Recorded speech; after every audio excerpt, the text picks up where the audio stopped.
The matchup that everyone has been waiting for. The two teams with the best records in the NBA.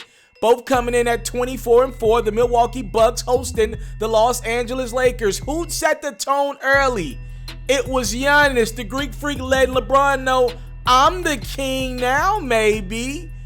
3-pointers on the way. No, Giannis with the board and the jam. I told you Giannis set the tone for the Bucks early. We're in transition. It's Greek Freak dishing. Nice finish from Pat Connaughton. More Greek Freak attacking the rim, keeping it for himself. Beautiful finger roll. Now Giannis showing his range. 5 trays for the Greek Freak. I thought they said he can't shoot. Now Middleton, he can shoot. Lakers down 19 early in Milwaukee. Giannis adding to that lead. It's a 21-point game.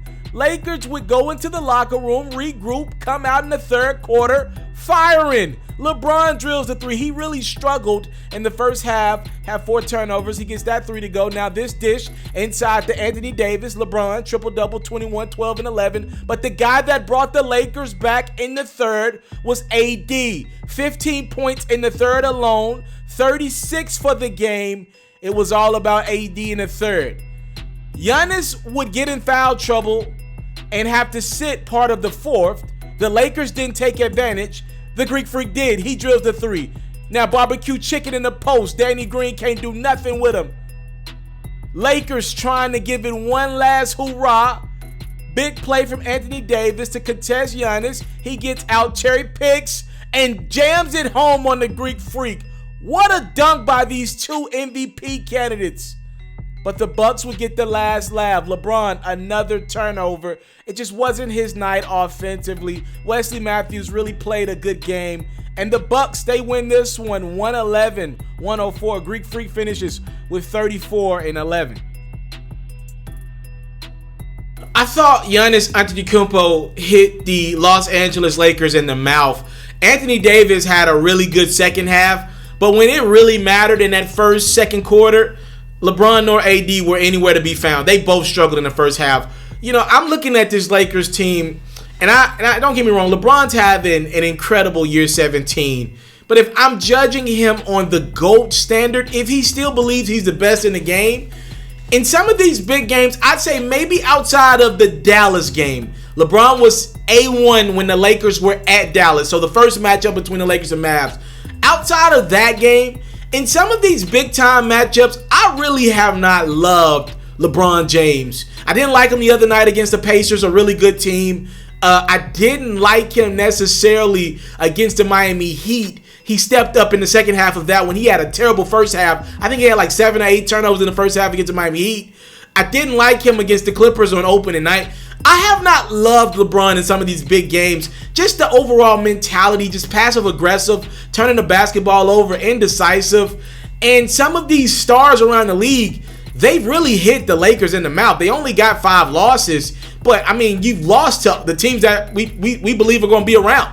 Giannis and Kawhi, right? Like, without PG as well. So, I'm just saying I didn't like the Lakers mentality out the gate.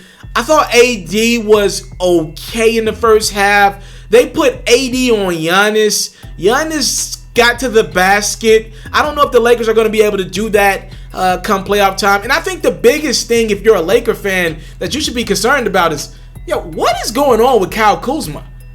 You know, he's pretty much taking this season off. I know he's good friends with Lonzo Ball down there in New Orleans. Those guys were former teammates with the Lakers. It seems like Lonzo and Kuzma have become public figures. Do they play basketball anymore? Like, Kyle Kuzma has become a public figure.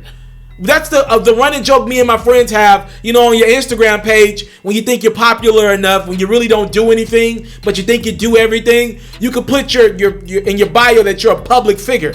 Kyle Kuzma and Lonzo Ball have both become public figures, not basketball players. We have not seen enough of Kyle Kuzma. He started the season hurt. He's hurt again. When he was playing ball, he wasn't playing consistently good ball for the Lakers, still struggling to find his role. just chunking up a lot of shots. I watch every Laker dribble. Kuzma, when he's in the game, he's usually in the rotation, starting out with AD to end the first quarter when Bron goes to the bench. Then he gets a couple minutes with Bron in the second quarter when AD goes to the bench. Kuzma has not been a shining spot for the Lakers. Maybe 1.5, 2 good games from Kuzma thus far, but really struggling to find his role. Remember, the Lakers thought they had a big three with Kuzma coming around the services of AD and Bron, 2 all-star superstars that we got in the league. And they've been there thus far. And newsflash for every Laker fan, including self, the Clippers have 3 to 4 stars. Obviously, they got PG and Kawhi. Montrezl Harrell and Lou Williams have been way more consistent off that Clippers bench this season than Kyle Kuzma has been for that Laker bench. Matter of fact, the Lakers' best piece off their bench this season has been Dwight Howard. He's been much more consistent than Kuzma. Hell, as a matter of fact right now, and y'all know how much I don't like Kentavious Caldwell-Pope.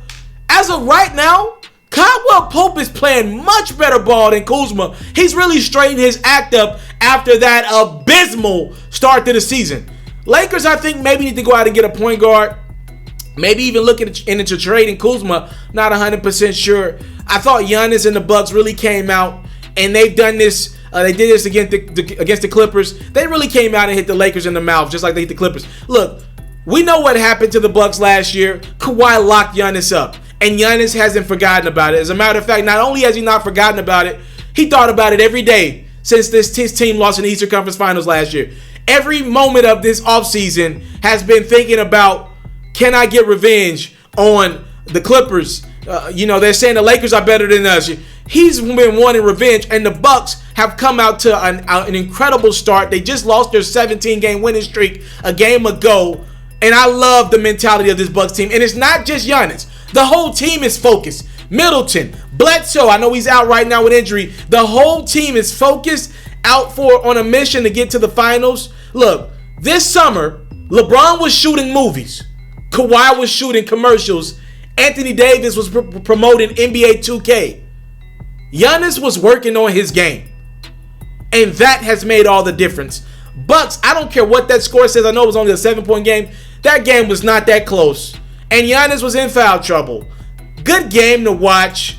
Bucks win it, though. And it wasn't that close. Lakers, they got some work to do if they want to make a trip to the NBA Finals to take on that team over on the Eastern Conference. You into sports, we got you. NFL news, I got you. NBA news, NBA highlights, NBA full coverage, feature stories, all that great stuff, I got you. We even got a little bit of Madden and 2K mixed in. Subscribe to this platform, and I got you. More quality content on the way. Subscribe.